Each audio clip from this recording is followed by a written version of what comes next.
Marco movie actually மத்த எல்லா இதுலயுமே நல்லா பெஸ்ட்டா இருக்கிற மாதிரி இருக்குன்னு நினைக்கிறேன். எனக்கு இந்த படத்துல ஃபுல்லா ஒரே லைன்ல சொல்லணும் அப்படின்னா, heavy violence violence violence violence.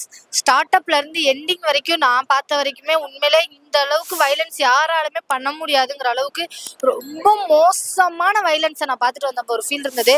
ஏன்னா ஒரு சில இடத்துலலாம் பார்த்தீங்கன்னா, ஐயோ நம்மளால பார்க்கவே முடியலங்க. குழந்தைய சித்திரவதை பண்றதை பார்த்துருப்போம். ஆனா இந்த அளவுக்கு கொடூரமான ஒரு சித்திரவதையெல்லாம் நான்லாம் சீரியஸா எதிர்பார்க்கவே முடியல. ஸ்கிரீன்ல என்னால அளவும் முடியாம பார்க்கவும் முடியாம ஒரு ஃபீல் கிடைக்கும்ல, அந்த ஒரு ஃபீல் கிடைச்சது.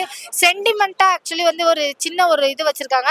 அதை வச்சுதான் கனெக்ட் போகுது. படம் முழுக்கவே பார்த்தீங்கன்னா டோட்டலா ரிவெஞ்ச் அப்படிங்கிற ஒரு கான்செப்ட் மட்டும்தான். இங்க இருந்து அங்க ரிவெஞ்ச், அங்க இருந்து இங்க ரிவெஞ்ச்.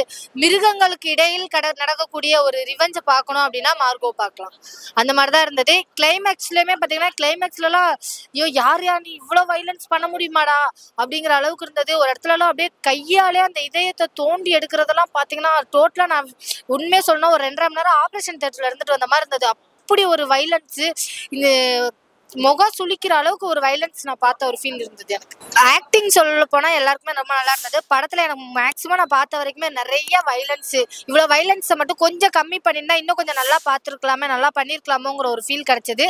மற்றபடி பாத்தீங்கன்னா படம் மியூசிக் சொல்லவே வேணாம். மியூசிக் உண்மையிலே பயங்கர கேஜிஎஃப் பீட் பண்ற அளவுக்கு மியூசிக்கோ அந்த பில்டப், ஆக்சுவலி அவருக்கு கொடுத்த பில்டப்பா இருக்கட்டும், இது எல்லாமே சூப்பரா இருந்தது. வைலன்ஸ் கம்மி பண்ணிருக்கலாம் அப்படிங்கிற மாதிரி, ஸ்டோரியை இன்னும் கொஞ்சம் பில்ட் பண்ணிருக்கலாம். நீங்க சென்டிமெண்ட் ஒரு விஷயம் கொண்டுட்டு வரீங்க, அந்த சென்டிமெண்ட் இன்னும் கொஞ்சம் அளவுக்கு அதிகமா கொடுத்திருந்தா கொஞ்சம் நல்லா இருந்திருக்குமா அப்படின்னு சொல்லலாம். ஏன்னா கேஜிஎஃப் அதே ஃபாலோ பண்றீங்க எல்லாருமே. அதுல ஒரு மிகப்பெரிய அந்த கேஜிஎஃப்ல வந்து முக்கியமா ஒரு சென்டிமெண்ட் நம்மள வந்து அஃபெக்ட் பண்ணி நம்மளே ஃபீல் பண்ண வச்சிருக்காங்க. இந்த படத்துல வந்து அந்த மாதிரி ஃபீல் பண்ண வைக்கல. ஏன்னா ஸ்டார்ட் அப்ல இருந்து நீங்க எண்டிங் வரைக்கும் ஒரு வெறும் கோல்டு மாஃபியா, நீங்க மாஃபியா பண்றதுல ரிவெஞ்ச் எடுக்கிறதுக்கு அவ்வளோ வைலன்ஸ் தேவையில்லையேங்கிற மாதிரி இருந்தது. நிறைய வைலன்ஸ், நிறைய ஓவர் பில்டப் இருந்த மாதிரி இருந்தது படத்துல. பாசிட்டிவ் அப்படின்னு சொல்லணும் அப்படின்னா நிறைய யங்ஸ்டர்ஸ், அதான் கேஜிஎஃப் ஸ்டைல்ல பாக்குற இதுக்கு வந்து அதை விட நிறைய பூஸ்ட் கொடுத்த மாதிரி இருக்கும். நிறைய ரிவெஞ்சான வைலன்ஸ் எல்லாம் பாப்பீங்க. நெகட்டிவ் அப்படின்னா கதையை கொஞ்சம் பில்ட் பண்ணிருக்கலாங்கிற மாதிரி, கதையை பில்ட் பண்ணிருக்கலாம். இன்னும் கதையை கொஞ்சம் வைலன்ஸை கம்மி பண்ணிட்டு கதைக்கான இம்பார்ட்டன்ட் கொடுத்துருக்கலாம். வந்து இது பண்ணிருக்காங்க, அஃபெக்ட் பண்ணிருக்காங்க.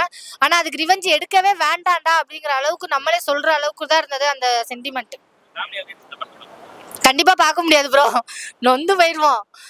ஏன்னா அந்த அளவுக்கு ஒரு வைலன்ஸ், குழந்தையெல்லாம் கண்டிப்பா கூட்டே வர முடியாது. ரொம்ப கொடூரமா இருக்கும். அந்த குழந்தையெல்லாம் கொடுமைப்படுத்துறதெல்லாம் பாத்தீங்கன்னா எழுந்துடலாமா அழுதுடலாமா, வேணாம் நம்மளே கத்திடலாமாங்கிற அளவுக்கு ஒரு வைலன்ஸ் இருக்கும். ஓவராலா நான் மிஞ்சி போனா ஒரு 6 கொடுப்பேன், அவ்வளவுதான். இந்த வீடியோ பிடிச்சிருந்துச்சுன்னா லைக் பண்ணுங்க, ஷேர் பண்ணுங்க, கமெண்ட் பண்ணுங்க. ரஃபி தியேட்டரை மறக்காம சப்ஸ்கிரைப் பண்ணிருங்க, பெல் பட்டனை கிளிக் பண்ணிருங்க.